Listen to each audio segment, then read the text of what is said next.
দলের রাজনৈতিক ব্যক্তিবর্গ সকলকে জানাই জাকের পার্টির প্রতীক, পবিত্রতার প্রতীক, পবিত্র লাল গোলাপ ফুলের শুভেচ্ছা।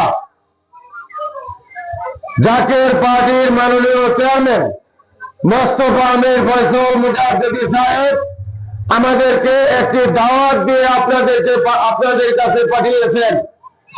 সেই দাওয়াতটি হলো,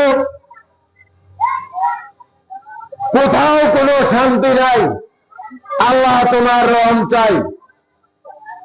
আমরা বাস্তবে দেখতে পাচ্ছি কোথাও কোনো শান্তি নাই। আপনি বাজারে জায়গা দেখবেন, আপনি যে বাজেট নিয়ে গেছেন, 500 টাকা নিয়ে গেছেন, জায়গা দেখবেন আপনার 500 টাকা তো দূরের কথা, 1000 টাকাও আপনার বাজার হচ্ছে না। যেখানে যাবেন শুধু অশান্তি আর অশান্তি।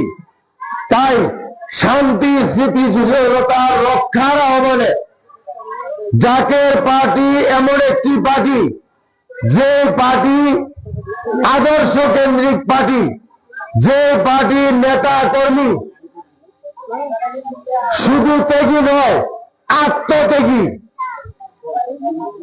জাকের পার্টির 36 বছরের ইতিহাসে জাকের পার্টির মাননীয় চেয়ারম্যান মোস্তফা আমির ফয়সাল সাহেব আমাদেরকে সেই শিক্ষাই দিয়েছেন, মানুষকে কিভাবে ভালোবাসতে হয়, মানুষের খেদমত কিভাবে করতে হয়, মানুষকে কিভাবে আদর্শ শিক্ষা দিতে হয়, মানুষকে কিভাবে খাওয়াতে হয়।